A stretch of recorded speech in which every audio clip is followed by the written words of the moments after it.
I'm Hector Barajas with NBA Public Affairs, and today I've got with me here Patrick Dorinson, the Cowboy Libertarian. Me. You had a nice talk show, radio show on KFBK here in Sacramento, where you touch on a variety of issues. And I read your latest column called "The Enablers," and in that column, you looked at the sexual harassment cases that have been occurring, not just in the legislature, now more cases coming up in the U.S. Capitol. Obviously, it started off with Weinstein and what was happening in Hollywood.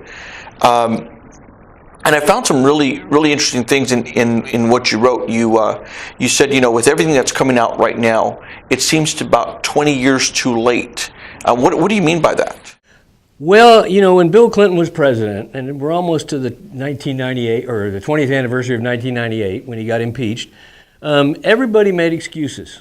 Everybody says, well, he's doing such wonderful things in the country, and oh my gosh, it was a consensual affair. Well, I hate to tell everybody, but according to the rules of sexual harassment, it's not the act of sex that is. It's the fact that he had power over her. He was his superior, her superior. So, all this nonsense that Bill Clinton got away with it. Gloria Steinem, the head of the National Organization for Women way back when, she came out in a column in the New York Times, says, well, he's doing such wonderful things for women. And really what that was all about was making sure that Hillary was protected going forward for her viability to run for president someday. So they made excuses for him. And I always note that it's a funny thing, and being a baby boomer, I can say this. This is baby boomers making excuses for each other. Instead of admitting it was wrong back then, it was wrong today, and all of a sudden we have more people who are having these revelations, almost religious epiphanies, that somehow now all this is sexual harassment. Why wasn't it sexual harassment back then? So when I say it's 20 years too late, I mean, that's when they should have been complaining about it. And one of the reasons people didn't complain was the economy was doing well, things were good in the country, and nobody wanted to rock the boat. But ethically and morally, he should have been kicked in his behind and kicked out of office. Well, you in your article, you mentioned this idea of legions of apologists. Yeah. And so this past week, we saw that Nancy Pelosi was out hitting the circuit, the media circuit. Yeah. And in hitting the media circuit, she was out there trying to defend some of her members, including John Conyers over from a congressman from Michigan. Right. And and in her all of her discussion, she referenced him as an icon of America, and she also referenced all the various pieces of legislation that he's voted on that makes him an icon of America. And so, has this idea of this legion of apologists begun? Well, Nancy didn't get the memo that the days of making excuses for it are over.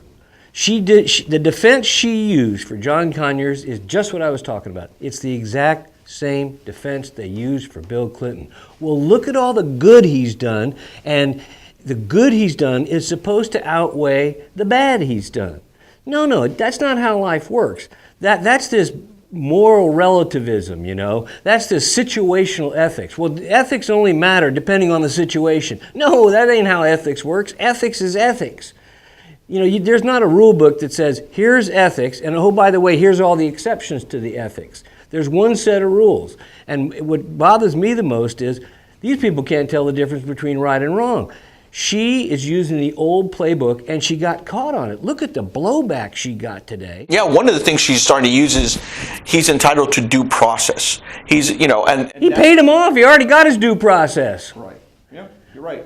So, I mean, again, I have to take my own generation to task a little bit. This is this baby boomer bullshit, pardon my French, and I'm getting awful tired of it. We forgot all the stuff we learned when we were kids, and especially men. Don't these people have mothers and sisters and daughters? How do they look them in the eye after they've acted like pigs? I don't get it. Well, one of the things you've mentioned, not just in your article, but I've seen it, throughout the many years, more than a decade that we've known each other. You have this whole idea of this cowboy ethics. Yeah. And I know on your website, which we'll put up on screen, you also have this thing, your Gene Autry Code of Honor. Right. So what is it? When we were kids, Saturday mornings was when all the cowboy shows were. And even for a little bit older baby boomers, When you used to go to the movie theater, by the way, you used to get a double feature.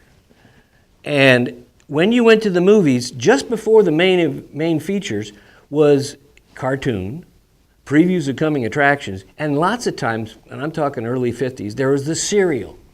And it was usually an adventure, a cowboy adventure, Hop Along Cassidy.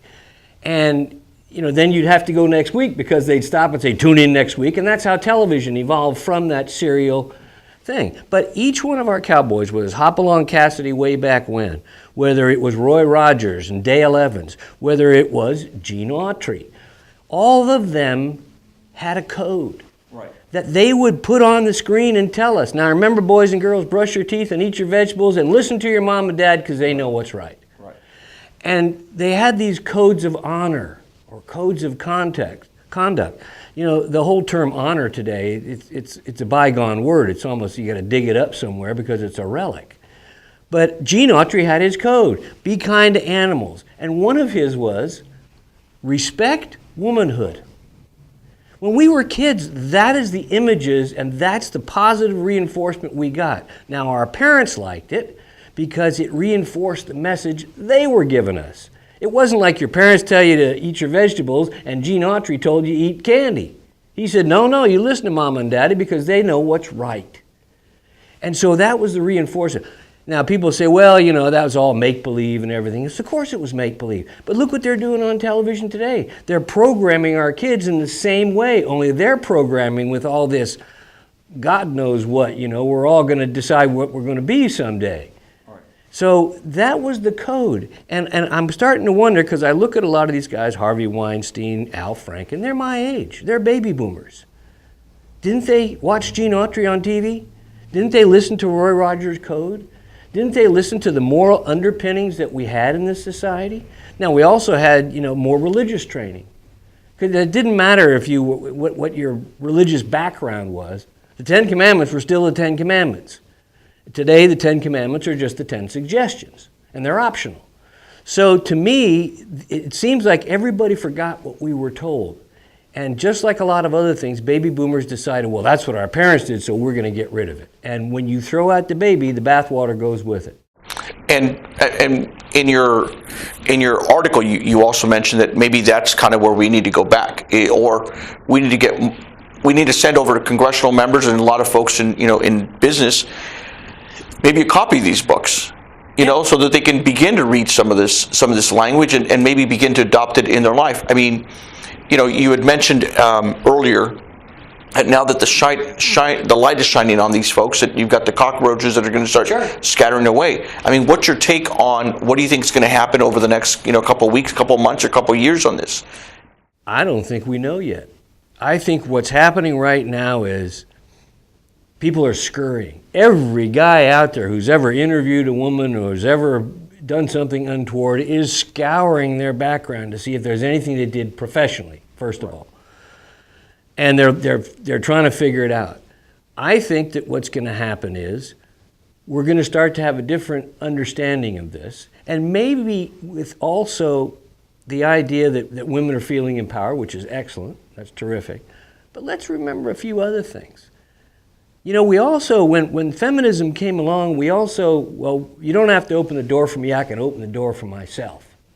And yes, sir, and no, sir. When kids would talk, yes, ma'am, and no, ma'am. We forgot some of the niceties in trying to, equalize our society. Maybe we should go back to a few of the good old-fashioned things that, shockingly, were called manners. Just some basic, manners. And also, I hope that what comes about from this is a return to another great old saying, the golden rule. Do unto others as you would have them do unto you. Now look, fellows are out there, they're looking at a woman, a pretty girl in the street. They might have every filthy thought in the world. They might, think something. Well, you can't stop people from thinking. Right. You can stop them from being stupid and going and acting upon it. Well, and I think that's where I think a lot of this goes to is, while you may still have individuals that behave that way, but now I think there's this movement that basically says there are consequences that go with it. Yeah. You better think twice, because while you might have got away with it for such a long period of time, look at everyone who's falling down. And it's just not people in politics or people in Hollywood. You're getting people in the business sector. Right. You've got the head of Pixar that just stepped down. Yep. Or is taking a leave for a bit. And so you're seeing a lot of the actions have consequences. Correct. Which is kind of where we're leading to. And I seem to believe that a lot of this also has to do with this current generation, where it's easier to have a conversation about these things because of the advent of social media, where you already put everything out there through Facebook, Twitter, Instagram, and so forth. And once you've got that one person, it kind of has broken the dam, and now everyone's saying, look, I feel empowered, I feel as though there's a support group, and I feel as though I have now the ability to go out there and and basically expose my story so that this person can no longer has the power to prey on others. Yeah, it's like I said about 20 years ago. People are going to have to reevaluate a lot of stuff in this country. And it's not just a reevaluation of male behavior. It's a reevaluation of the culture that we created. We created a culture, and Hollywood's made tons of money off sex and violence. Well, look what's happened. Sex no longer it's not that it has to be taboo, but there's no boundaries anymore. You get somebody saying, well, an actress says, well, somebody hacked my nude photos. Well, here's a suggestion, maybe I'm just stupid, don't send nude photos. I mean, you know what I mean? Yeah. You're getting to a seedy underbelly of the society. And that's not going to help anybody going forward. The Romans did the same thing. Hey, let's everything go. And what happened to them? All of a sudden, the barbarians came in and took over. And people are not going to tolerate this stuff anymore. Maybe we needed to come to this moment. And here's something else. It's like with bullying and sexual harassment. Two sides of the same coin, in my opinion. Bullying. Well, we're going to have a committee, and the committee's going to talk about rules for not being a bully. You know what a bully should get? Right cross. That stops the bully right there. The other thing stops the bully is the other kids in the playground say, you know something, we've had enough. You're bullying that kid, and we ain't going to tolerate it anymore. Right. So we're all going to get together in a playground, and we're going to turn on the bully. We used to call that street justice. Exactly. Good old-fashioned street justice right on the playground. That's how things got settled. It's the same with sexual harassment. You know something? Women, instead of worry, and again, there's different levels, and some of these guys are assaulting these women, which is even more disgusting. But to me, it's like, I'd rather see a woman go, pow, and break somebody's jaw. Say, excuse me, you touch me again like that, and you ain't going to see tomorrow. So maybe we need a little more physical justice. And, we have to do something in order to make sure that people understand there's consequences for this stuff. When they gave Bill Clinton a pass 20 years ago, think about it, he was the president. That means every guy underneath felt they had a pass too. And finally, I'll tell you this. When my mother was a nurse in San Francisco during World War II, my mother was 5 foot in a prayer, and she was tougher than boot leather. And you know what she carried in her purse? What's that? She carried a ball-peen hammer. Ball-peen hammer? Yeah, a hammer. And one day, she was walking home from the bus stop, and this drunk sailor came up behind her and started trying to get fresh with her. And she whipped out her hammer, and she goes, you come closer to me, and I'm going to split your head wide open. That boy took off and ran like hell. So maybe women ought to start buying themselves a few hammers. Oh, there you have it. Patrick, any other cowboy wisdom you'd like to kind of leave us with today?